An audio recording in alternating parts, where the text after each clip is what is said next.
So, in today's episode of the podcast, we're carrying on the conversation that we started a couple of weeks ago with Rory Spence, benchmarking expert from the Wow Company. Now, in the last episode, we talked all things pricing. So, go back and listen to that episode if you missed it. There'll be a link in the show notes. And today, we are talking about regional differences in agencies because there will be many listeners who listen to this from London or another big city, but there will also be many who listen to this from more regional locations. And big city or regional have their advantages or disadvantages and present opportunities and challenges around recruitment, pricing, and winning work. So that's what we're talking about today. I'm Rob DaCosta, and this is the Agency Accelerator podcast. As someone who has stood in your shoes, having started, grown, and sold my own agency, I know just how it feels during the ups and the downs of agency life. So this podcast aims to ease your journey just a little by sharing mine and my guests' experiences and advice as you navigate your way to growing a profitable, sustainable and enjoyable business. So welcome again, Rory, and let's kick things off by just talking about the advantages and disadvantages of each. Yeah, perfect. Yeah, thanks so much, Rob. Thanks for having me on again. It was really interesting to get this regional analysis for the first time of bench press, because we've run bench press for 9 years now, and we've always released things like pricing stats, and people have said, well, that's really interesting, but I'd love to know what it means for me and compared to where I am. You know, I'm up in Scotland, I'm not in London, or I'm down on the south coast, how does it differ? So to be able to provide these insights for the first time has been really, really exciting. All of these reports are available for you to download, and so everyone can have a look. But I wanted to pick out some key stats today to share with you. And where did you want to start, Rob? Because we've got a fair bit to look at today. Yeah, well, let me just first do a bit of cheerleading for the bench press reports, because I have been receiving them for probably all 9 years of the fact that you've been running them, and they are super useful because sometimes you can say something to a client, and having that third party data to back up that thinking, is a great way of kind of removing blockages for clients. And I think a couple of smart things that you guys have done. One is having the report for that £1 million plus agency, and then the agencies that are less than $1 million, because a lot of my clients are hovering around that point. And so it means that they stop saying, this is really interesting, but it doesn't apply to me. And I think now that you've gone into this regional, you've broken that down even more, and you're breaking even more of those barriers. So I just want to say to the listeners, if you haven't heard of the bench press reports or you haven't read them, then go get them. The links will be in the show notes. They are free to get and they are super useful. And so that's let's start with that. But let's just share with me, I guess, just some of the what interesting stats did you find when you did this research? What was there anything surprising? Were there any disconnects that you thought was interesting? That's a big question. So I'll just let you talk about some of the stats that you found. Yeah, so I think the thing I was most excited to see was going to be the pricing league table. And it didn't disappoint. It didn't disappoint. I was really curious to see just how much London was going to be ahead in terms of an average hourly rate versus some of the other regions, because I don't think anyone would be surprised to know that as a region that was going to be higher. And it was really curious as well. So I've got it here, so I'm going to just read it directly off my phone. So the UK average hourly rate for agencies of all sizes is £91 an hour. So that's the UK average, just to give you some context. Now, you've got London up at £105 an hour. So quite a jump above. I would have probably guessed at about £10 an hour. Obviously, that's £14 an hour higher than the average, so quite interesting. Actually, you've also got Bristol and Cardiff above the average. So again, the average being 91. Bristol and Cardiff are at 93. And then really, you've got the south, the north, and you've got central and eastern England all within a couple of pound an hour of each other, 88, 87 and £86 an hour. And then finally, you've got Scotland, who their average is £83 an hour. And that I was really surprised about, because we've got some brilliant clients up in Scotland, really successful clients that are competing not just across the UK, but like across the globe. And so I know for a fact that they will be higher, but perhaps that suggests there's a few smaller agencies in Scotland that are charging like lower rates. So that was really interesting. I was always curious to see that, and as Rob has said, he's kind of going to share the link to the reports so that you can download that in full and go into a bit more detail. But to follow on from that, what I then found even more interesting was we did gross profit analysis by region. And me, perhaps naively thinking, well, the gross profit margin is going to be directly impacted by the fees that they're charging. So the league table for prices and the league table for gross profit will be exactly the same. Well, how wrong was I? Actually, completely different. So I guess again, and I won't give you all of the stats because there's a lot to soak in, but I'll pick out some highlights that kind of help to tell the story. So the average gross profit margin for a UK agency is 44%. Now, London, who obviously are charging significantly more than that UK average in terms of pricing, well, their gross profit is actually 43%. So lower than the average across the UK. And Bristol and Cardiff, who were charging only £2 an hour more than the average, actually are up at 48% gross profit margin. So like really, really strong performance there. So just shows that there's a 5% gap in the kind of gross profit margin between Bristol and Cardiff agencies and London agencies, even though they're charging so much more. Now, of course, some of you will say, well, you would expect that salaries are going to be higher in London, costs are going to be higher, but like actually I still think it's really fascinating. So it shows that you might be a London agency thinking, oh yeah, well, we are charging more, we're charging more than the average, but are you charging enough? You could argue that actually these Bristol and Cardiff agencies are maybe better at pricing because their gross profit is higher. I think another thing to pick out there, Scotland, although charging the lowest amount by a fair chunk in terms of their pricing, well, actually they're bang on the UK average of 44% gross profit. So although they might not be charging the same amount, they're obviously really good at delivering these projects profitably. They're not doing over delivery. They're better at avoiding things like scope creep or in having that conversation. And so I think there's a lot of kind of additional takeaways that you can look at just beyond the headline stats. Yeah, so interesting. And of course, the GP margin is the thing everyone needs to pay the most attention to, because that's the thing that means whether you're profitable or not. But it is really interesting.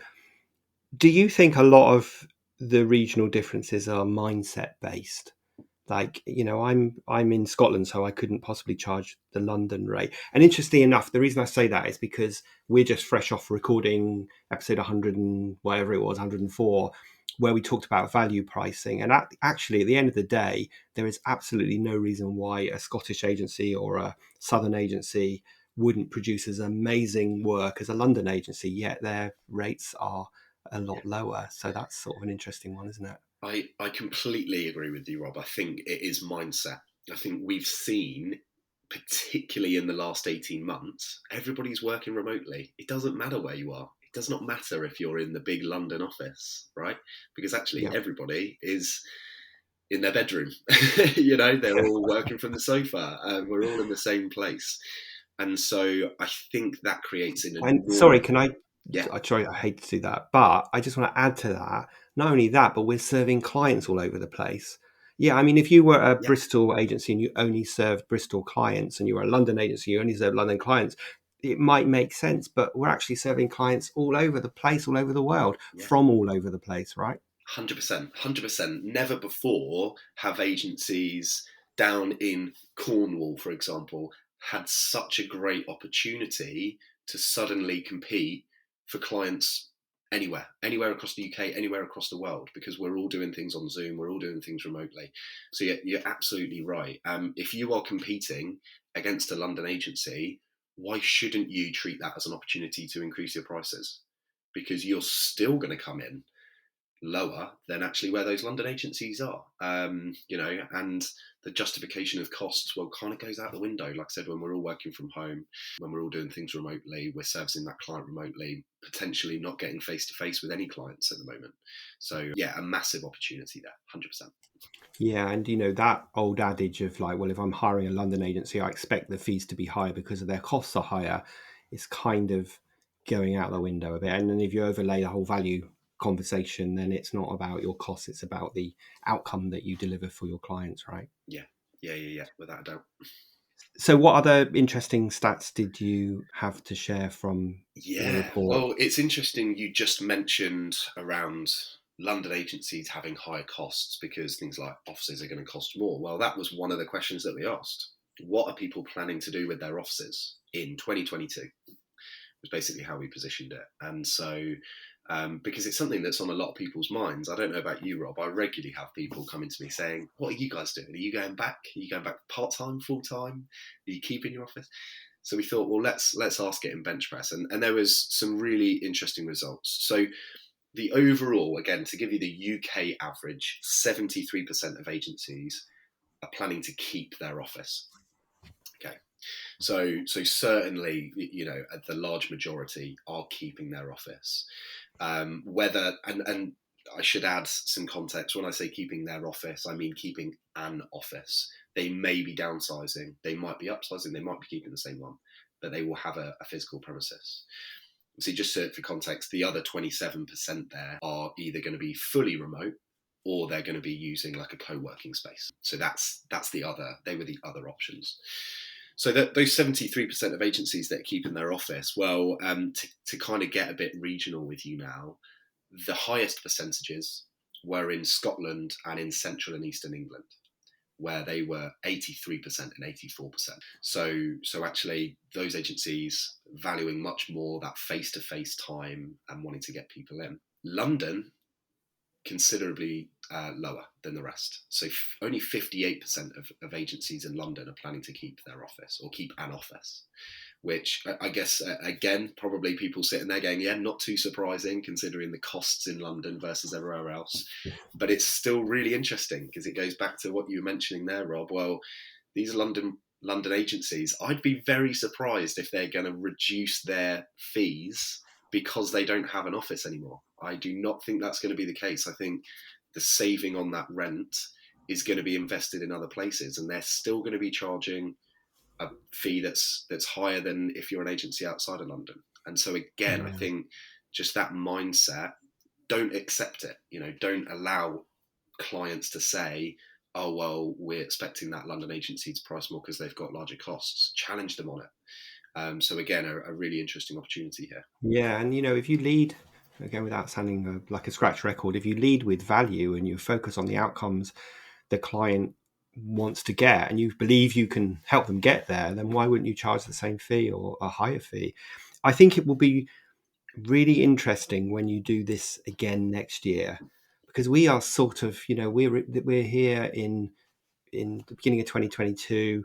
We're still knee deep, sadly, in pandemic world with a lot of uncertainty.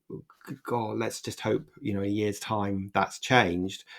It will be interesting to see what changes in this particular report, because I think my take on this is that at first people had to very quickly get remote working, right? They had very little time to do that.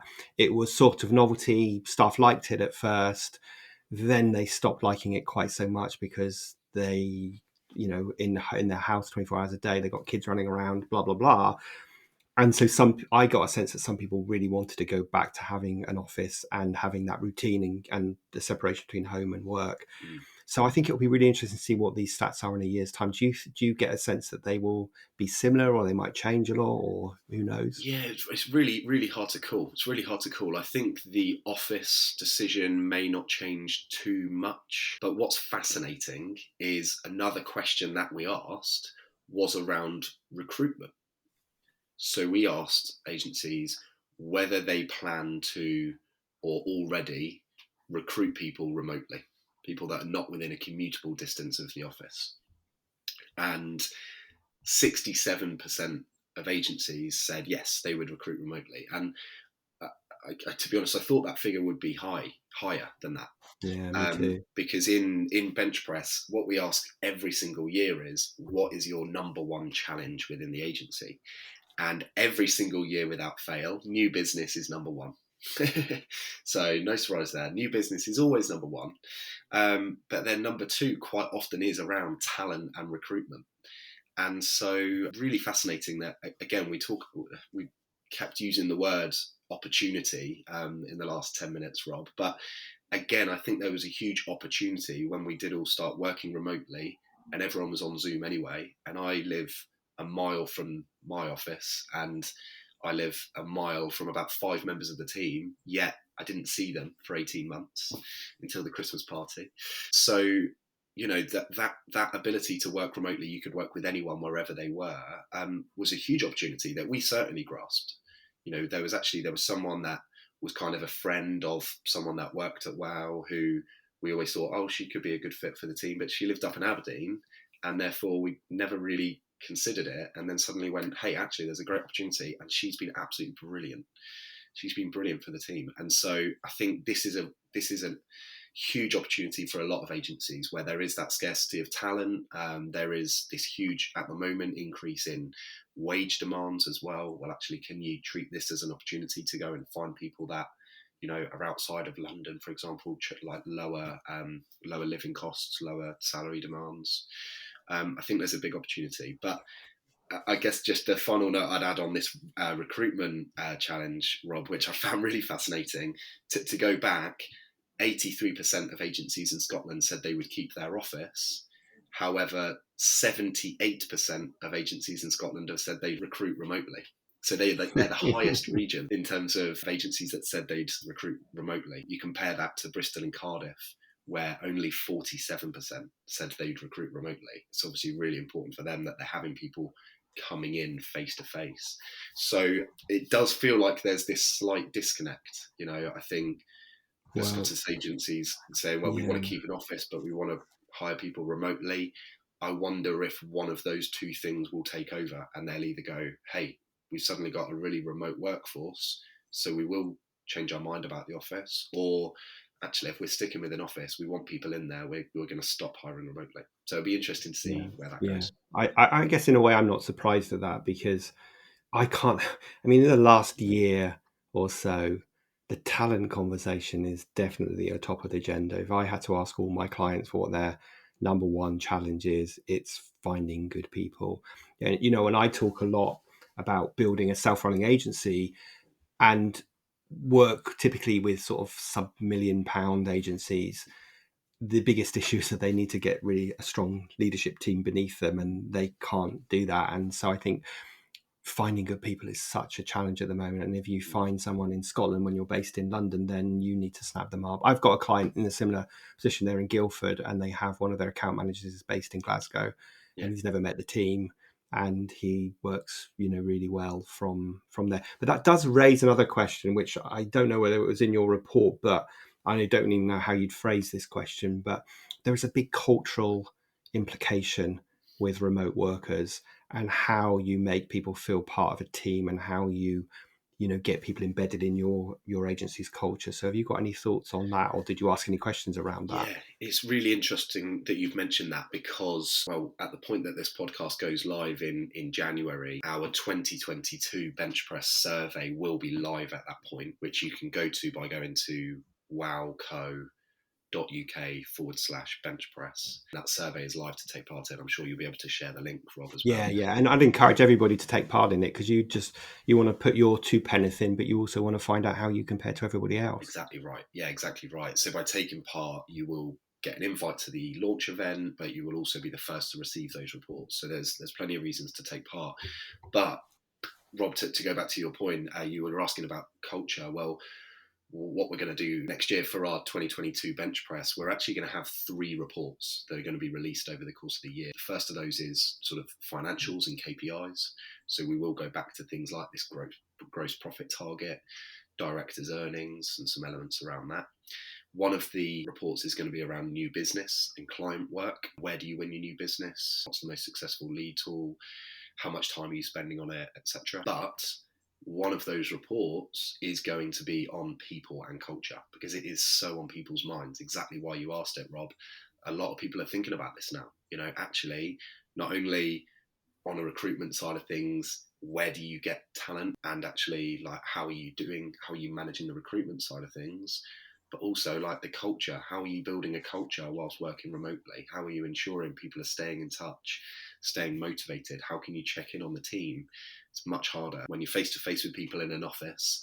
Actually, you can tell pretty quickly whether someone's having a bit of a down day or something's up, and you're all stuck behind a screen. It's much difficult, much harder to pick up on. So that Sure. is going to be fascinating. I'm really excited to see the results of that. It's difficult right now to comment too much, but maybe Rob, off the back of those reports going live, we can do another session Yeah, on let's that. for sure, because it's such an important topic, and probably the answer to it is multiple things. Like this technology can help, but it can't do everything. It can help in terms of communication, and there's some clever tech around there to aid that and to create a sense of community. But it's other things as well, and so and I have no idea. I don't know the answer to it. I've actually really enjoyed the remote working because it's made me super efficient. Whereas I used to spend 2 hours on a train going into London for a 2 hour client meeting. Now, I don't spend any time doing it. So I'm pretty, I'm off to Maidenhead on Friday, actually. I do some face-to-face meetings, but I want to keep it this way. So it Yeah, works for me, but it doesn't work for everybody. And I've had a few clients where I've been working with their team, and they're sitting on their bed in their bedroom because there's nowhere else to go in their house, and that isn't a sort of a sustainable yeah, long-term thing. What I've seen, which I think kind of agrees with your findings, is that a lot of my clients have got rid of their old office or downsize their old office, and they've got an office space that their team can book into when they want to, and they also have set times or days of the month where everyone comes together for their team meetings. So that sort of blended yeah, approach seems to be yeah. working well. I And it agree. will be interesting to see the report, because we don't have a crystal ball of even the next few weeks, let alone the next year, of what's going to happen. And Yeah, what, when we come out of the crazy world that we're in, where will the pendulum stop? What have we learned that's been good for us? yeah, But, and I think recruitment, it's funny, I started this business in 2007 at the height of the financial crash, and recruitment was tough then, and it seems to me that it's never gone away, but in the last year it's been tougher than ever. It's just, I don't know whether because people have kept their heads down and not changed jobs, or what. And that's resulted, and this is a bit of a sidetrack conversation, so I hope you don't mind me going there with this, but mm, that's resulted in people being creative about how they staff up.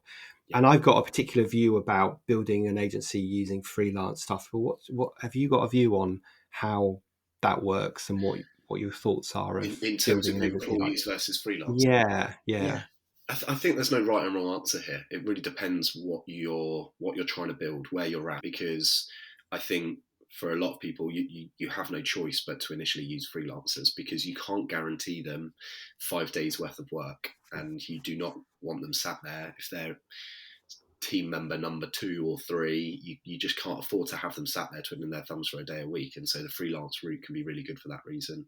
But equally, like having ambassadors for your brand, people that are really aligned with what your beliefs are as a business and really passionate about what you do, you can't replicate that. And I think you will struggle. I'm not saying it's impossible, but you're going to struggle to get freelancers that are on board in that sense. And so I think going down the recruitment route for that reason can be brilliant. You can build over the years absolute ambassadors for your brand. And of course, to go down a slightly geekier route, IR35 is going to be coming into play soon enough, which, if you're not familiar with this, if you've got full-time freelancers, please go and chat to your accountant about IR35. I was going to say give it a Google, but there's all sorts of terrible advice on Google. So please chat to an expert about IR35. But it's going to limit the amount agencies can have those full-time freelancers. I think we might yeah. see a little increase in kind of recruitment of staff from that sense. So basically, our IR35 sort of, in the government's view, says you're employing someone if they work for you full time, even if they're a freelancer. So, Yeah. or if you're their only client or whatever. So that's definitely something to be mindful of. Listen, I sprung that question on you, and I'm super glad you answered it the way you did, because I have a really strong view on this, and sometimes my clients don't agree with me on it, but I believe building an agency using freelancers is a bit like building a business on, or building a house on quicksand, because they have a different agenda to you. They will never be your brand ambassador. They'll have their own plans for their own freelance business, and of course ultimately they cost you more money than hiring an equivalent in-house person. So I believe absolutely, as you start your, if you go from being a freelancer yourself to growing an agency, you're going to use freelancers to start with. You just need to keep a really strong eye on your costs, and when your cost of outsourcing becomes higher than employing someone, that should be your trigger to Yeah, bring them in. And I think the other time for having freelancers are when you've got capacity issues, and also when you need specialist skills that you don't have in-house or you don't want to have in-house. yeah. So those are, for me, the only times that you And would do that. and what I would add as well, we're talking about scarcity of talent. It's clearly a problem in the industry. I believe that we all have a part to play in that, right? We all have a role to play in adding that talent into the sector, right? And in actually bringing the next generation of creatives and developers and technicals like through. I think to give Beamer a shout out, they do Digital Day every year, which is brilliant. It's encouraging, it's going into schools and encouraging kids to take part in almost like pitch processes and getting them engaged in digital. And if you are a Beamer member, then hopefully you already know about that and you can get involved. If you're not though, there's definitely a role you can play in that. And I'd also add, the government introduced the Kickstarter campaign, which obviously means you're getting funding for taking on apprentices. And don't get me wrong, I'm not suggesting everybody, some people can't afford to go away and take someone on who they then need to train up. You need someone that can hit the ground running. But if you're in a position to do that, I'm certainly not certainly not complaining. I'm a success, claiming I'm a success story here. But I started WoW as an apprentice 8 years ago, and still at WoW today, and absolutely love it. And that was because of the Wow. time they dedicated to looking after me and training me up, and all of the trust that they've given me. And if you cut me open, I would be WoW through and through now. So I would definitely encourage you to consider that. The Kickstarter campaign is brilliant at Yeah, well, that. I'll put links to both Beamer and that in the show notes, because one of the advantages of hiring someone like you as a grad and then training them up is that you get them into your way of thinking, and you can't build your agency entirely on that. But that's certainly a strategy that a lot of people have found more successful, because they retain their staff longer, and their staff, live and breathe their Yeah. brand and the way they deliver. Whereas you hire someone else in and they've got their own agenda. So that is really, really great. And it made me smile when you said that, because it leads me on to my final question, which isn't going to be too hard for you, but with someone old and grey like me, it is a bit harder. But I ask all my guests this, which is, if you could go back in time and give your younger self, which is only 8 years ago, just starting out in the agency world, one piece of advice, what would it be? Yeah, it's an interesting question. I always enjoy listening to people's answers to this when I'm listening to the podcast in the gym. So I had thought about this, and I think that honestly, my advice would be look after yourself, right? Look after yourself personally, because I have certainly seen, particularly during the roller coaster of sales, there are some down times which are, which are really tough. There's some up times that are really great. However, you need to just throw out all of it. Make sure you're looking after yourself, right? From a mental health perspective, make sure you're able to switch off. You're listening to your body, you're listening to your head, and you're looking after yourself. Make sure you're taking proper breaks. I know so many people will be listening to this, and well, of course, we're all in a position where, when was the last holiday? God, because we've not been able to go away for years. But personally, I want to make sure that every quarter I'm taking some time out where I can switch off properly. I'm not suggesting I go jetting off on holiday every quarter. I wish. However, I make sure every quarter I've got that time where I know it's in the diary, and I work towards that, and I'm really strict that I take that time out and I get away from emails, messages, and switch off, and I'm better for it. I think mentally, if you're in a great place, you're going to do great work, you're going to be more confident, you're going to have more energy. So I know I'm speaking about this because I hear it all the time. There are so many agency owners out there, particularly, that are burning the candle at both ends, that are doing crazy amount of hours a day, a week. Sometimes you need to do that, right? Of course you do, but please make sure you are just taking time to yourself, and you know that, you know what, you're not a machine, right? You can't just keep going and going. Like you take some break up for yourself. What a great piece of wise advice. And I love asking this question because I so rarely get the same answer twice. And I don't think we've ever had that answer. But if you guys, if the listeners want to go back to episode 100, then that was an episode that took us forever to put together, because basically we've taken all of the pieces of advice and put them into one episode.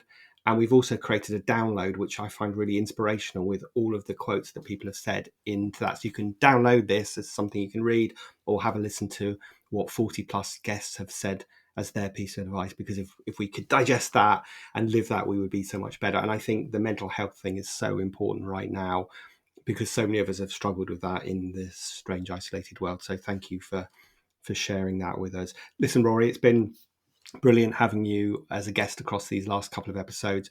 I will make sure I include all of the links to the bench press report, as well as links for people to connect with you, and obviously the WOW agency as well. So I just want to say a huge thank you for joining us today on this episode of the podcast.